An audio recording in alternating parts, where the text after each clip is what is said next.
Okay, this is Andy Graham of Hobo Traveler. I'm in Vilcabamba, Ecuador. I also have a website called My Vilcabamba.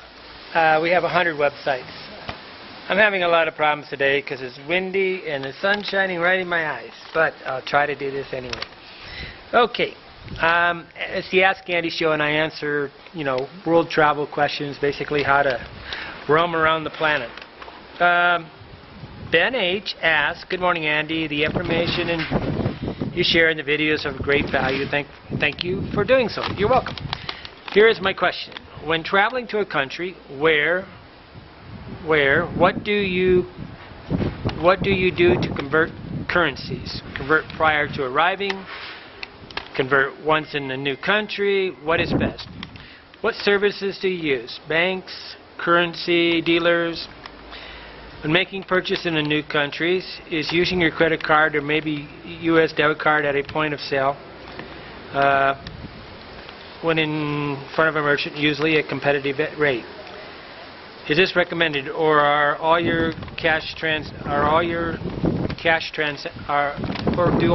I only doing cash transactions once converted? Favorable. Thank you again, and it goes on and on. Okay. I'll try to go through these questions. There is no 100% strategy that I use. Like, for instance, I was coming to Vilcabamba and I knew it was dollars, so I actually went to the bank in the United States and got 400 $1 bills because it's so difficult to exchange $20 bills and $5 bills and $10 bills in a lot of countries like this. But I didn't convert it, right? But when I'm going, it's always nice. The problem you have is that when you arrive in a country, normally you need about, say, under $20 or something for the bus or the taxi or something to get to the hotel, according to the journey, right? So this journey was, I had to get off the plane, I had to get to a bus station, then I had to pay for the bus all the way to the next destination. So it's all according to how much. But I never really want to have more than probably $50 of the local currency in my hand for the first day. And the reason is this: I know that I really don't understand a country, and only by being in country for about one day can I actually suss out which is the best way to exchange money. Normally, 90% of the time, say I go across the border, I'll put $20 in my secret pocket. I have dollars, and then I'll instantly across the border. I'm not fussy. I'll just change $20 any way, shape, or form I can, and that'll get me to my hotel. If I can get out in the airport, while in the airport, 95% of the time it's possible, I walk up to an ATM machine and take out $300 or $400 right on the spot on arrival when I have the local currency and I don't have to do the $20 exchange. I'm not a guy that sits there and I don't dwell on pennies in a way. There's a lot of people that try to carry cash and they try to figure out how to exchange for the optimum rate all the time. I've pretty much accepted that I'm going to take all my money out through an ATM machine, and whatever the rate they give me is what I'm going to get. I probably could save a lot of money if I would put my money in a Schwab account or something and connect it to an ATM machine. I did find out that a lot of the stock accounts stock trading accounts or whatever are giving free currency transfers. I mean, so if you take money out of here in Vilcabamba, they basically refund the money. So say the local bank here charge $1.50 here, it charges $3 in USA, it's $5 or something together, right? They're going to refund all that money and make sure that I don't pay any kind of fee to use the ATM machine. That's their incentive to get me to do it. Now the bad part is you're probably going to be tempted to buy stocks if you have a Schwab account, right?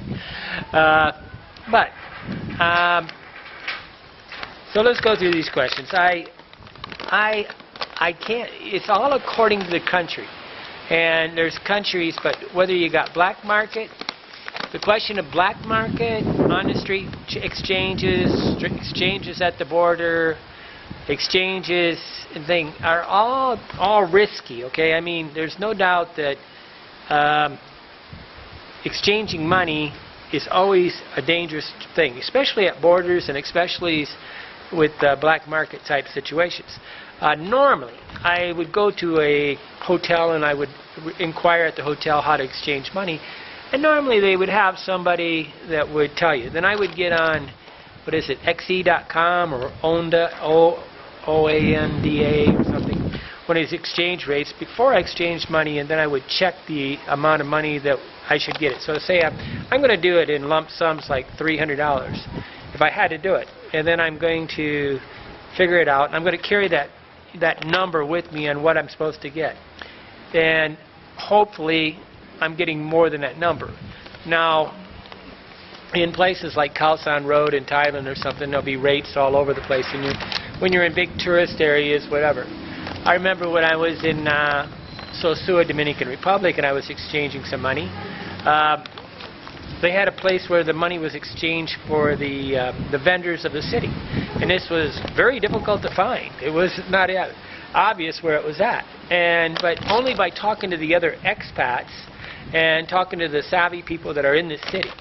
If you see, I'm writing a guidebook right now. I'm going to have savvy expats of the village as one of the topics in it, and I'm trying to point you at the 3 or 4 people in this village that you should go use to get advice, because there's always a center of the expat community. There's a certain 2 or 3 people that always seem to have, I call them smart people. They're the people with all the answers. Okay, so you got to seek out this person when you get into the city.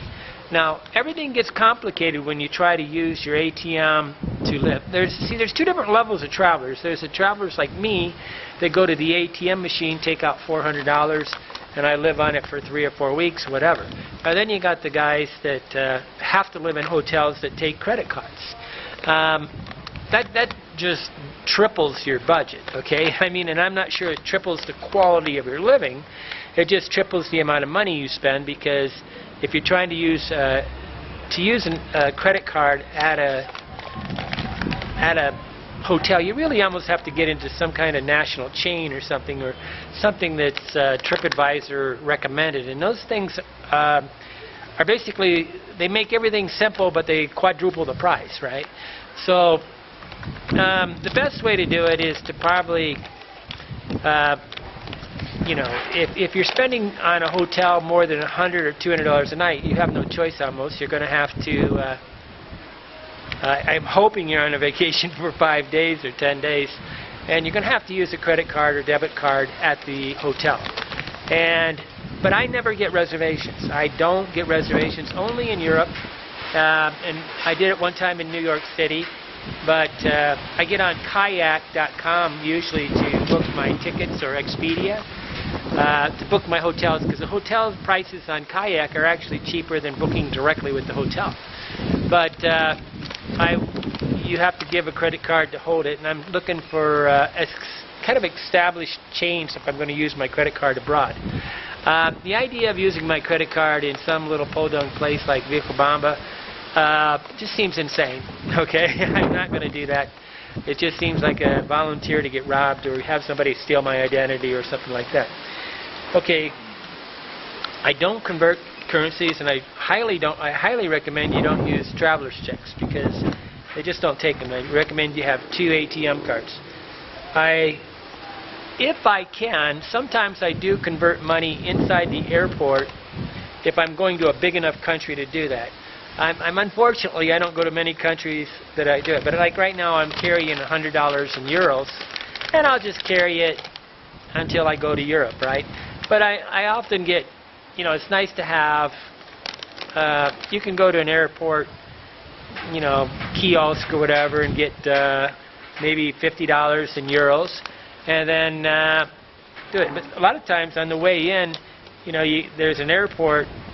I don't trust the ATM machines inside of the airport. I think they're probably going to screw me out of my money. So I usually want to go to the city, a local bank type ATM next to a bank, and do the to take out $300 or $400. I don't take out $300 or $400 in an airport, never, because airports, everything about an airport is meant to sucker in the unsavvy traveler. I mean, the cost of food, the cost of the duty-free shop that costs 3 times the amount of money, so you don't have to pay duty, right? There's nothing about the airport that's economical. At least I've never found anything economical about the airport, except some will give you free Wi-Fi. That's about it. My Fort Wayne, Indiana airport will give me free Wi-Fi. But, you know, most of them are just tourist traps. They're triple tourist traps. But you got to find a local. You got to get to the city where your destination is, and then go take money from the ATM machine there. You're asking what services do you use, banks, currency dealers. I've used every one of them, and I will continue to use any and all of them, because it always changes by the country and the city on which way to do it. It seems like it would be better at the banks, but sometimes the currency, you know, it's just everywhere you go, it exchanges. I don't really like to go to anywhere that requires me to hand them my passport to do a currency exchange. Sometimes I do have like a fake copy of my passport, okay, so that I can hand them to them. But I take most of my money out from ATM. But when making purchase in a new country is using your credit card or maybe debit card at a point of sale when in front of the merchant, usually a competitive exchange rate. I think it's a horrible way to do things. Okay, I think using it, you're going to get some of these trunked up fees. I mean, these banks got all these fine print, and every time you use your credit card. So the way to optimize the money is to take out the most amount of money at one time. So if I take out $500 and they charge me $500, it's a much better deal than if I take out $100 one time, $5, $100, $5, $100, $5. I take out as much as I can in one brief swoop to get all the fees, because they only do one fee per transaction. And if you're doing a bunch of small transactions, they're going to nickel-dime you to death. So you really, even the guys that are staying in the big hotels ought to use cash for all their small purchases and go to an ATM machine and take out $500 or $500 and spend all their money on small stuff. I understand they're not going to get out of the hotel deal. They're going to have to pay with their ATM card, but they should still go to the ATM machine. Or if you got enough money, I mean, there's nothing wrong if you're a guy that makes $10,000 a month walking in the country with $5,000 cash. I've went into many countries with $2,000 or $3,000 in cash and had dollars and exchanged it for the local money. If I was making, say, $200,000 a year, I would be always carrying $2,000 or $3,000 in cash, because cash is cash. Cash saves everything. I'm always carrying probably $500 in cash, not on me, but I hide it in my room and I do stuff, right? When making purchase, good. Okay, is this recommended or a cash transaction once converted favorable? This is favorable. You convert the money, make cash transactions, pay everything cash, and you get this budget thing feeling. When you're actually spending cash, it's real, okay? And so that's a great way to budget your money.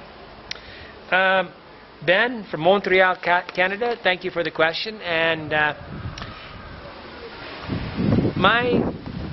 I usually go to the ATM machine like twice a month and take out $300.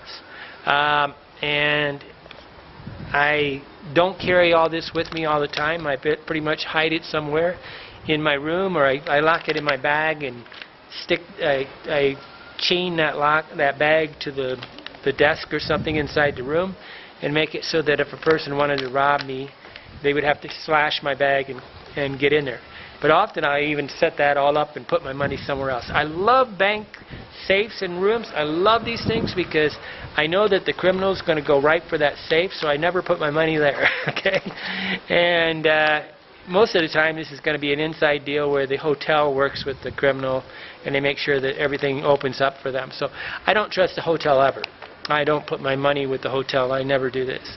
I actually was in a hotel in Playa del Carmen, Mexico, and the night guard ran off with all the money that the what do you call it? The people living in the hotel. And I was in a hotel where I was living for free, and it was $50 a night. I wasn't paying I wasn't in some hobo hotel, and it was owned by an American. So you know, they don't have the security that you think they do. And if you're going to do that, and you think you got to do that, please make them show you the safe or the way that they're going to store the money. Don't just hand them money and think that it's safe because you handed it to the owner of a hotel. Okay, Andy Graham, thank you, Ben. We can